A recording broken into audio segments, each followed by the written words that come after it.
Welcome to the Money and More podcast with me, your host. Over the next few episodes, we're going to be joining forces with XTB, who are on a mission to help investors create wealth for the future. We're going to be delving into three very specific topics, which I think are going to be very informative, very educational, very interesting to talk about, really. This is the third episode where we're diving into investor psychology. If you've been investing for any length of time, you will understand what I talk about when I say it's very, very easy to be influenced by news, by things that are outside of your control. For example, you might just wake up one morning, your portfolio's down and you just absolutely panic. It's so hard to master that and to fight this innate kind of like monkey that we have on our back that tells us, oh my God, get out, you need to do something, when in some cases we should do absolutely nothing. Investor psychology is an important part of anyone's investing journey. I would argue it's probably the most important part, how we control this, because ultimately we are programmed. Our financial habits are locked in at the age of 7. The things that we encounter during our life all influence our decision-making process. And for many of us who weren't taught about investing, and it came as something that we found out as an adult, yes, we want to make money. Yes, we want to create wealth, but we're not trained. We're not taught how to control this, to master our psychology. And that's what we're going to be talking about in this episode of the podcast. I've got Kathleen again with me, who's the research director at XTB. Thanks for joining us on this as well. This is going to be a very interesting topic that I find so fascinating. Yeah, thanks for having me again, Peter. It's great. So my first question for you around this is, there are so many kind of biases that you can read about. You've got confirmation bias. There are so many things. And emotions often feed into our investment journey. Do you feel as investors it is possible for us to master all of these various emotions and these biases in our investment journeys? No, I don't, because, most people work hard for their money. Mm-hmm. And of course they've got an emotional attachment to it. They don't want to lose it because that will make them sad, upset. It could impact their day-to-day living situation. So that emotion that we attach to money is always going to be there, no matter what. So rather than try and overcome an emotion that you probably can't, I thought you mentioned really well at the intro there about how we learn so early about our money, about our financial experience. It really is solidified so early in our lives and not even really put in place by us. It could be by the situation that you're in at that time, that trying to overcome it is too much, right? So rather than do that, as you mentioned, it's all about up here and how you manage your own mental state. And I think the best thing you can do for that is just have really good risk management. Now that's thrown around and I get it. People don't really understand risk. Some people are frightened of risk. So put risk and management together and they think, no, not for me, I can't do that. It sounds really complicated. Yeah. But understanding risk is looking at kind of the bigger picture, saying, well, maybe that could happen, maybe that won't. How do I, okay, fine, there's a small chance that would happen. How do I just make sure I can sail through it without blowing up my account or losing that money that I've got an emotional attachment to? I have an emotional attachment to my money because I work for it. I have as well. And I don't want to lose it. Of course I don't. So I want to see, I don't want to lose it, but I'm okay with risk. So trying to get okay with risk. That's always an interesting one. I would recommend that you read up a little bit about risk more generally and how that's been dealt with in history, actually, because it's kind of an interesting thing to get your head round. I just using my own experience, about kind of understanding odds and things like that really does help me to make a good risk. If someone says, well, you've got a 10% chance of that happening, I'll focus on the fact I've got 90% that it won't happen. That's interesting though, because again, this is all about how our brains function. I think the biggest thing you mentioned there is the fact that we've all got an emotional attachment to our money. Nobody, we think I think when I first started to invest, I'll think about, okay, I've just worked how many hours for this money? I've been stressed out. I didn't like the people that I work with. My manager is a bit of an idiot. I hate what I do. Now I'm going to go put this money in and you're telling me I could lose it? Yeah.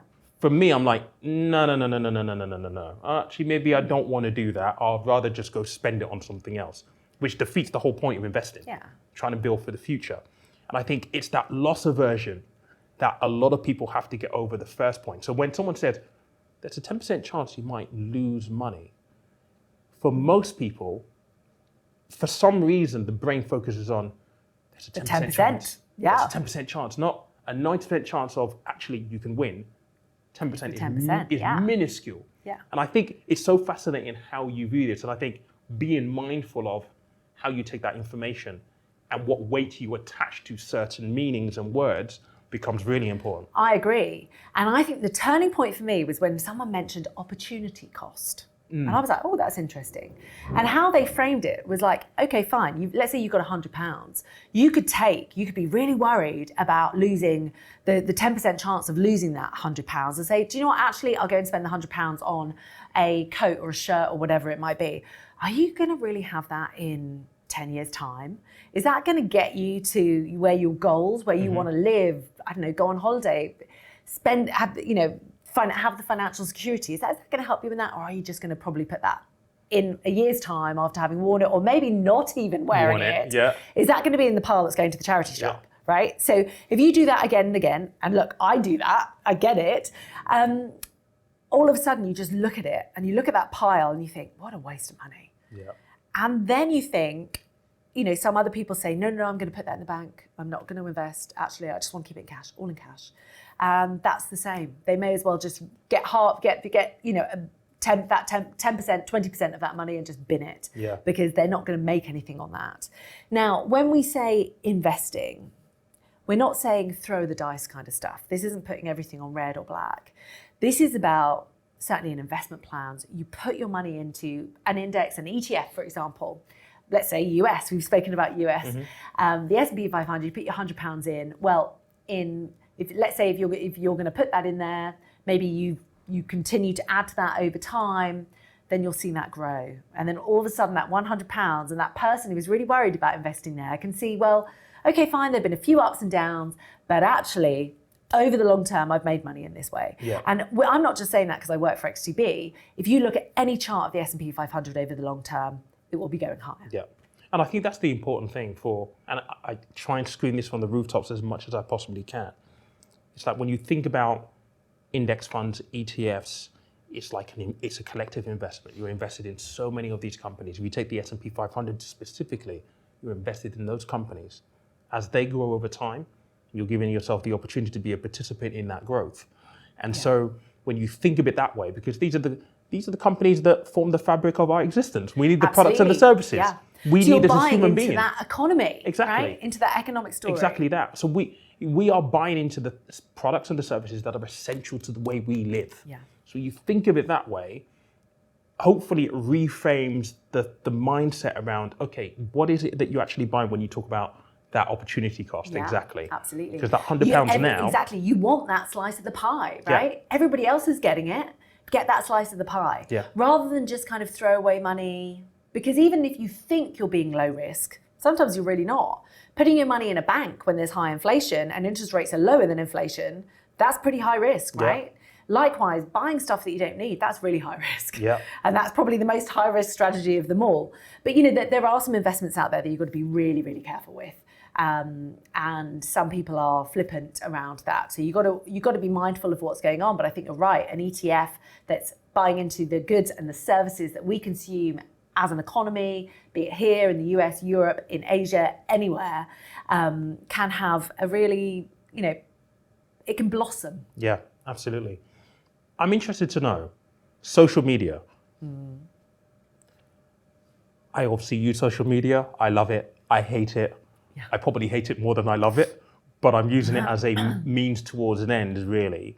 But how do you think social media and the 24-hour news cycle now impacts investor psychology? Because it is a constant flow. It's a constant barrage of just information. Absolutely, and not all of it true.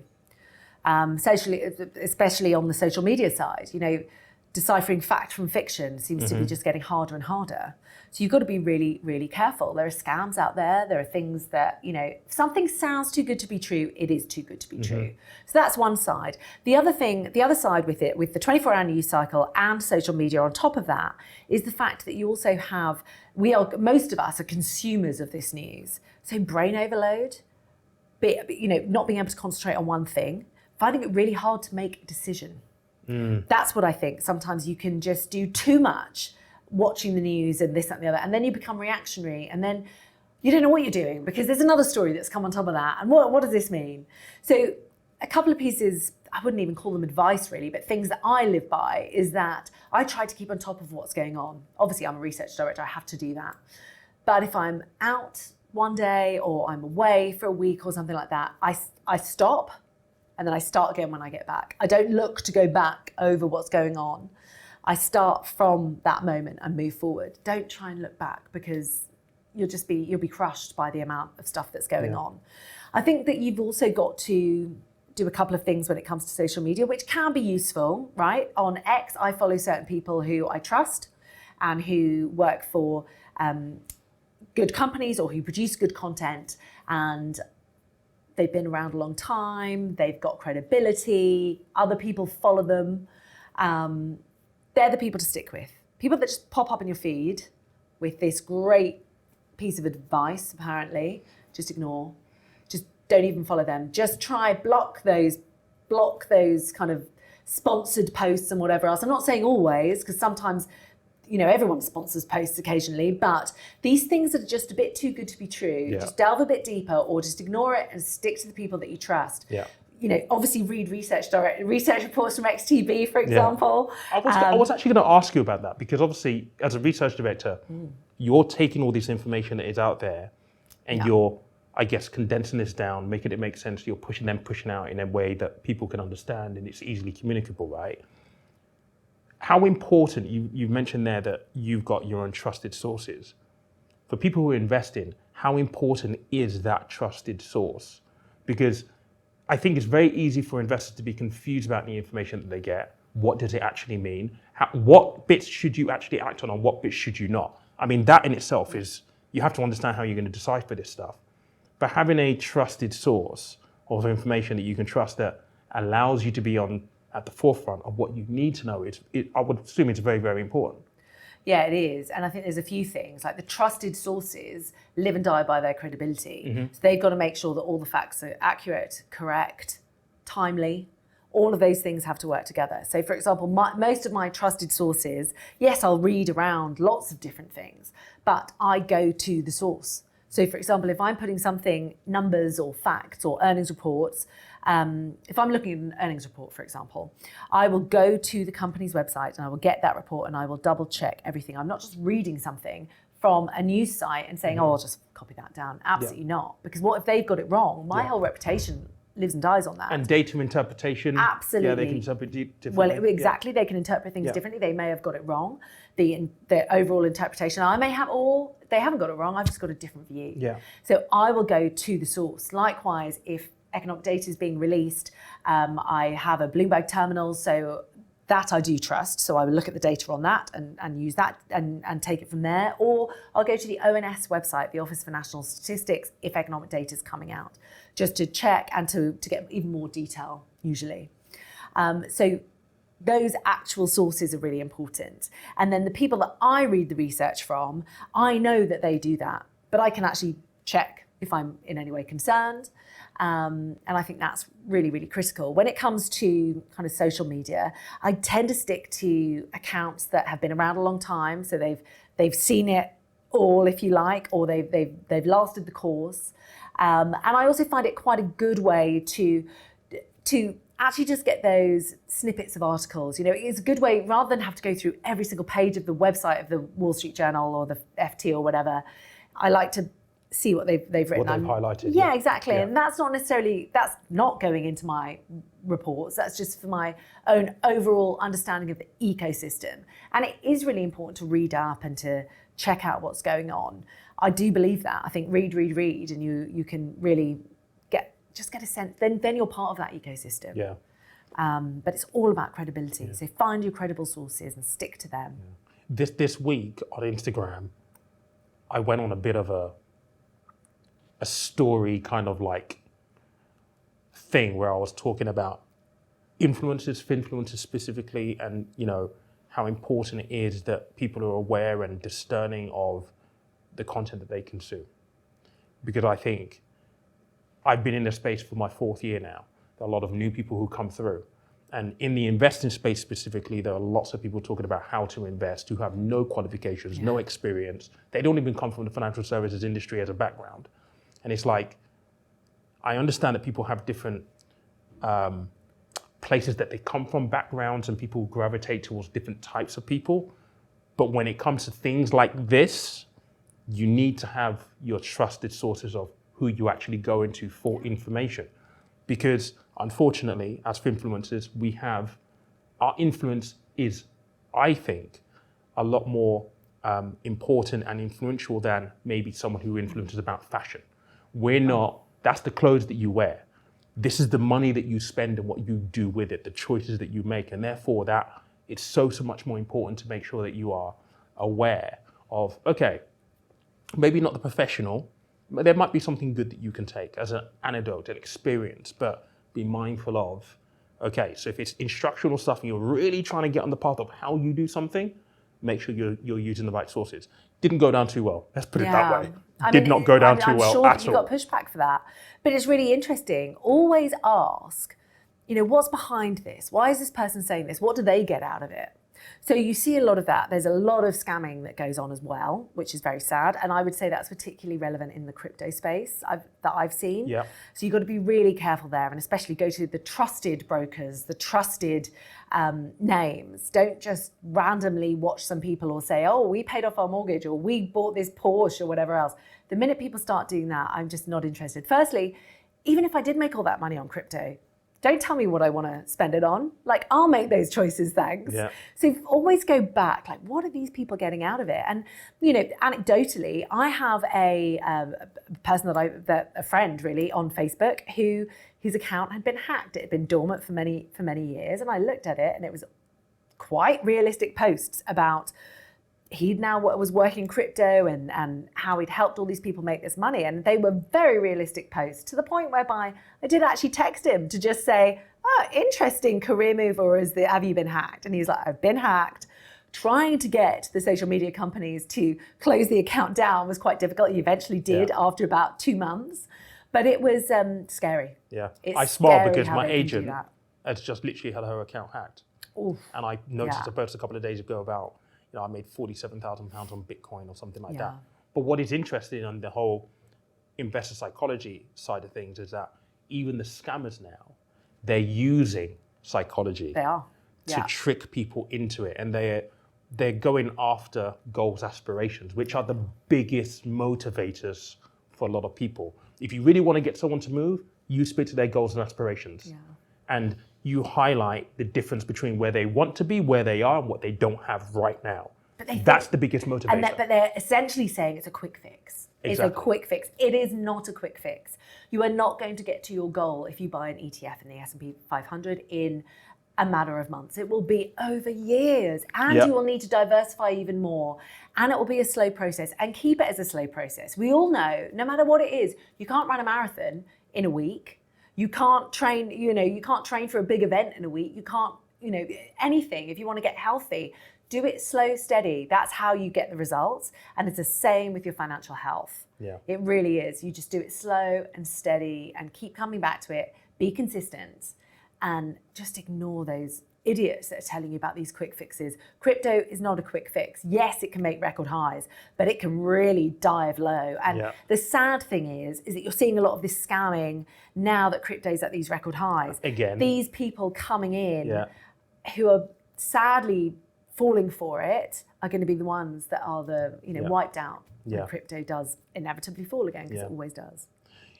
Do you think that the rise of things like algorithmic trading and things like robo-advisors, do you think that it's had an impact on the traditional way in which investors go about investing, and that investor psychology as a notion? I mean, yes, I think it has. I think it's sped everything up. Speed is really of the essence. It's totally revolutionized trading, actually. That's why we can trade from our phones, et cetera, et cetera. And when I kind of first started about 20 years ago, even up to about 10 years ago, there was this real view in the market that those people with the black box trading, the algorithms, they were either causing massive upsets in trading or they were having an unfair advantage. So I think steps have been made to try and mitigate that. I also think that it's now just a general part of our life that this is happening. So many more institutions are doing it. It's so much bigger than it ever has been before. And I think that the algorithms themselves have got better because you're seeing less of those fat finger trades and things like that. So actually, I think that it's been absorbed by the market very, very well. Yeah. And I think it was 10 years ago, I would have said something different. Nice. Yeah, I mean, it's interesting to see technology obviously moves forward. Yeah. And I think getting to the junction now where people can invest from a phone has been a huge leap forward, especially when you start recognizing that even in government now, they start to use terms like retail investor, the rise of the retail investor. That's all been technologically driven. I think that as much as it is a good thing, again, it comes back to the education and equipping people in the fact that you can press a button, buy an ETF or an index fund right now, but are you prepared from up here around what that means? Yeah. And I think there's probably still a little bit of a catch-up that needs to be had in the educational phase. But then again, people like yourself at XTB, the Academy, and all the information that you have available there is a tool. It's convincing and setting up the psychology of the way people approach it to go and seek that information and understand that it is kind of like, before you do this, you need to do this a little bit. Absolutely. You have to do your groundwork. But the other thing is, like, the runner's high that you get from investing isn't necessarily making a winning trade. It's actually managing your risk. So, capital is at risk. So your money is at risk if you put it in any investment, right? So managing that and managing your losses, making sure your losses don't exceed your gains, being in it for the long term, that's actually where you get the runner's high eventually. So you master that. If you focus on that, be slow, steady, stick to the plan, and be diversified. And that's where things like the ETF industry have really helped because they do allow people to get a slice of diversification of, they can buy different sectors, they can buy different regions very easily, inexpensively as well. That's the other thing. Think about your costs to all of this and put it all, when you put that all together, I think that's been a real step forward in terms of equality in investing and allowing the retail investor to actually get exposure to a market that not so long ago was really the preserve of institutions or very wealthy people. Yeah. And now I think it is more open. And I think that, we got to hold everybody to a high standard. So any provider, we need to hold them to a high standard. We've got strong regulation in this country and we should trust in it because it is good. And we just need to make sure that continues. Anything that is a threat to that or erodes it, then we need to fight against it because that's what's keeping us afloat and helping us all to get exposure to this wonderful investing community. Yeah. Question for you then here. How do you think bubbles and crashes exemplify the collective investor psychology, and what signs can investors kind of like look for to kind of like navigate that bubble? Because at the end of the day, markets do have peaks and troughs. They do. That's one of the fundamental facts that you have to get around when you start off investing. But how do you feel the idea of peaks and troughs, those bubbles and the crashes, exemplify that collective investor psychology in today's market? So it's really interesting. I think it depends on your experience level. So for example, if it's your first bubble, and then you see the crash, you can be totally freaked out by that. Mm-hmm. And that is to be expected. I was I was around during the financial crisis, and that was a scary That's probably time. The toughest ground to learn. It was. For sure. But a brilliant learning experience. Yeah. But having been around for a number of years, seen a number of cycles, seen the odd crash here and there, you realize that time passes, things heal and they move on. And we've spoken about this in a different podcast, but particularly with the financial crisis, that caused such a fundamental shift in our psychology around traders, around banks that were trading, proprietary trading houses, and the threats and the risks that they pose to the stability of the global economy. And so regulators came in, Some people call regulators onerous, and sometimes they can be, but by and large, I think they do a great job, and they're really, really important because we haven't seen the same issue again. Now, there have been other issues, crypto and some other side of things. We obviously had Silicon Valley Bank collapse last year in the US, but actually that was still quite well contained. So I think the older you get, the more you realise that you live through these things. There's a lot of concern now that we're going through a tech bubble and that's going to burst and it's going to be another problem. Well, actually, I would say there's huge differences between 2001 and now. Yeah, for sure. So yes, you're seeing something like Nvidia have massive increases. I mean, should a stock go up by 80%? Should its CEO earn 8 billion because the stock went up so much after its last earnings report? No, of course not. That's not normal. There is a bit of dysfunction in the tech market at the moment.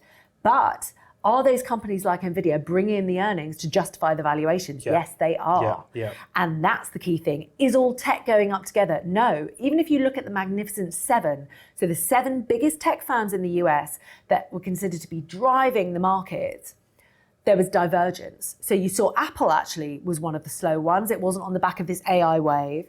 And then you saw Tesla obviously has seen its valuation dip. So what we saw in 2001 was everything going up together regardless. You saw that a bit before the financial crash as well in 2008. We're not seeing that at the moment. In fact, if anything, there were a lot of laggards in the market. Whole sectors were laggards. And now it's broadening out a little bit. We're seeing a bit less volatility in the market. Now, one thing I think we have to watch out for is AI as a theme. It's a big theme in financial markets, and it's got big shoes to fill because there's lots of expectations about the productivity it will give and how it will really revolutionize things. Jamie Dimon, in his letter to JP Morgan investors recently, said that it could be as big as the steam engine, and it could be. These things take time to adopt. People need to have the money to invest in it, and then it will need to be moved forward. When I talk to people, and everyone's saying, "Oh, what about AI? Oh, how's that going to change things?" And I'm like, "Well, how's it changing things in your business?" It's not really.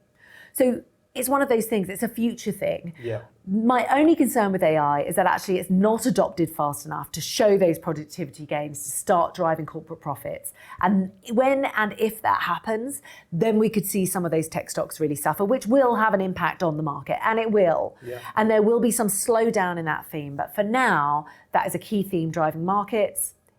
It's been an important one. It could be the third industrial revolution. I'm sure, I'm no tech or industrial expert, so I don't know about that, but I'm just a little bit skeptical when everybody's piling into one thing. On the video though, a couple of things on that. With the AI, I mean, because what they do is they do chips, and there's been a chip shortage, so that's obviously helped towards that, and then the whole boom of AI, them being potential suppliers of that. 2 things. First, I've certainly had people be like, should I be buying NVIDIA, Pete? So FOMO immediately kicks in. Yeah. But do you think that, secondly, the second part of this question, do you think as an outlier, NVIDIA is going to be sustainable at those levels, even with AI potentially being this new frontier that we're going to go into, and they position themselves as one of the key suppliers of a key proponent to delivering AI solutions? Really, really interesting question. So NVIDIA came up with or designed the GPU, and they have 98% of that market. Is that sustainable? No, because other players will come in. But right now, they really are at the start. They're at the forefront of it. And no one can really come and take over. The other thing that NVIDIA are doing, which is quite clever of them, they have a huge balance sheet, right? So they're awash in cash because they make huge margins, and they've got so much money coming in that they are buying up a lot of startups. And they are buying up the ecosystem of the potential people that could challenge them in the future. Is that a good thing or a bad thing? Well, I suppose if they've got money, then they can progress things. If they've got the technology and the expertise and the vision, and Jensen Huang definitely has that, I think, then maybe that's not a bad thing. So I think you've got this. So I think with NVIDIA, you've got to balance these 2 things. Now, it's creating a monopoly. I think down the line it will. NVIDIA's also been around for a very long time. It's not a new kid on the block, and that's what I like about it. Do I like its volatility, the fact that it goes up by so much and then can fall by 8% in a day? No. But if you have it as part of a broader portfolio of stocks, then you can easily absorb that. On the FOMO side of things, Yeah. you could throw Bitcoin and all kinds of cryptos into this equation as well, I think. On the investor psychology, how do you see people managing the whole FOMO thing? Because I'm just like, get a grip. Please get a grip and just kind of like not see it all just for being shiny and gold, because nothing ever is shiny and gold. It's really, really difficult to get that message through sometimes because, again, the psychology of it is they anchor into the goals and aspirations. Look where you want to be. Look at what you don't have right now. We can shorten that time of you getting to where you want to be. So the FOMO bit, I agree with you. I think it's so pervasive and it's powerful. What you tend to see though is that people will say, oh, look at Nvidia, it's gone up 70, 80% this year. People pile in, that's when it will fall by 8%, those people get wiped out. Yeah. So it's that experience will help people get over their FOMO pretty quickly if you lose money on the back of those FOMO trades. If you feel like you've missed the boat on something, don't go into it. Wait for it. It will pull back. It will pull back. Buy then. Buy on those pullbacks. Don't just rush into something or say, well, hang on, what else are people maybe talking about, or other sectors that are a little bit unloved? Be like a Warren Buffett. He's like, buy when there's blood on the streets. Buy when it's low. Do not buy when it's high. Buy when it's low. Try and sell when it's high. Yeah. And that's why when Nvidia was getting to that 80, 90% gains for the first quarter, you did see it drop. Because a lot of more sensible people are saying, oh no, that's the time to get out of this now. And I'm I'll take some profit. And if it's still good, I'll buy it when it's dropped another 20% or 5% or whatever it might be.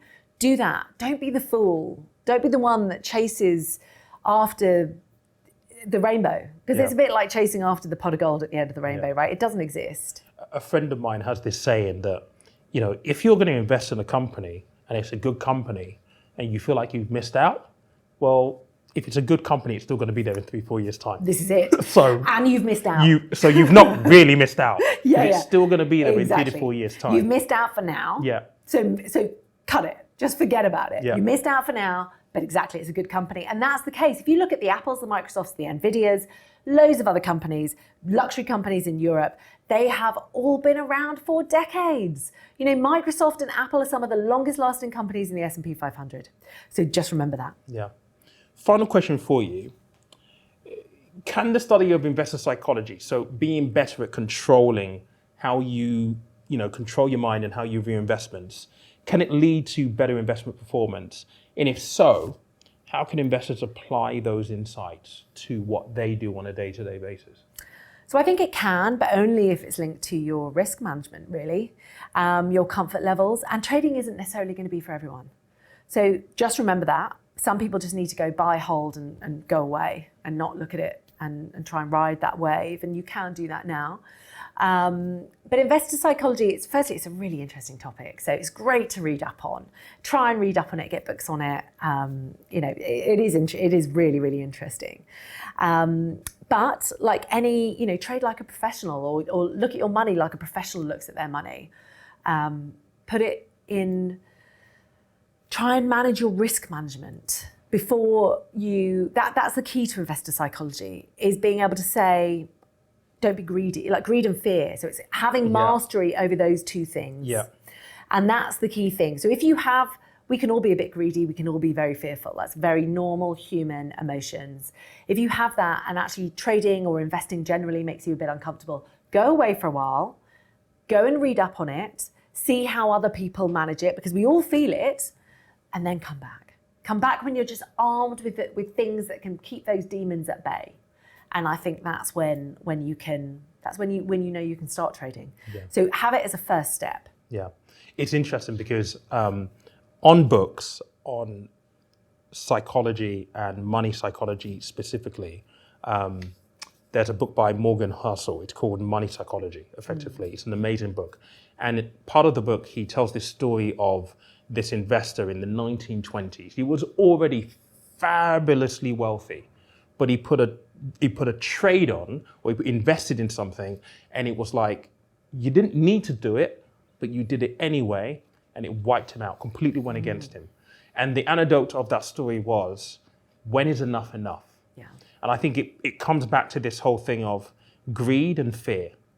Fear can stop you from investing. Yeah. You don't want it to do that.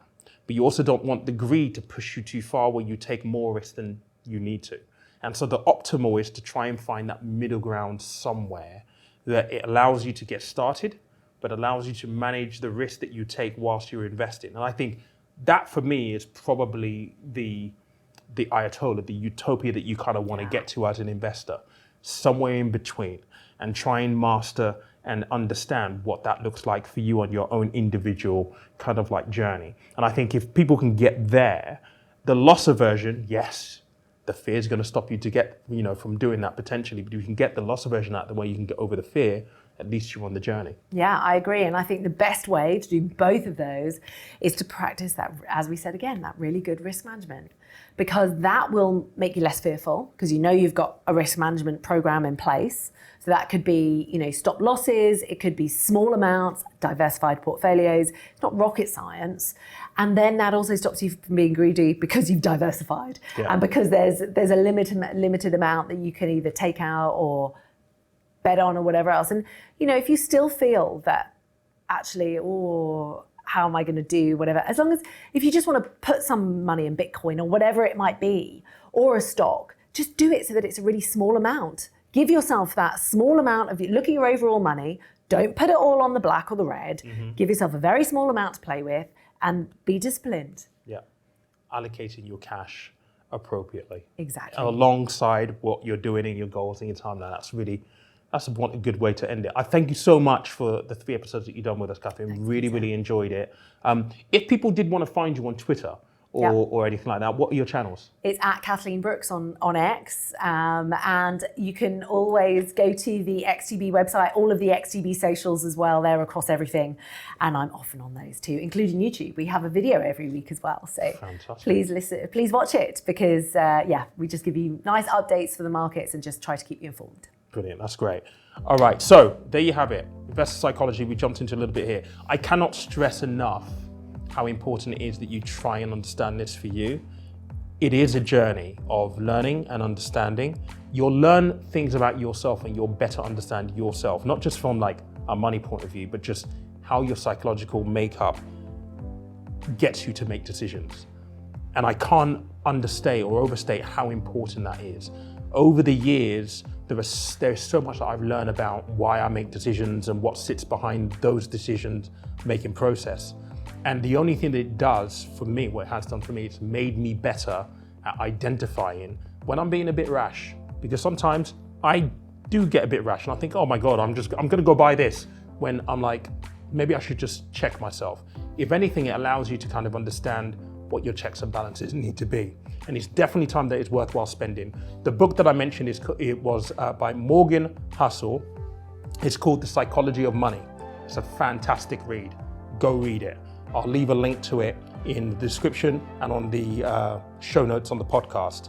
But with XTB on this collaboration, as I've said, it's all about investing plans so you can invest in the best way for you alongside your goals, your timeline. Go and check out the information that I put in the links of the show notes and in the description on YouTube. But thank you so much for joining me for this series. Hopefully we get to do another one of these. I hope you found this really useful. I'll catch you in the next episode. Cool.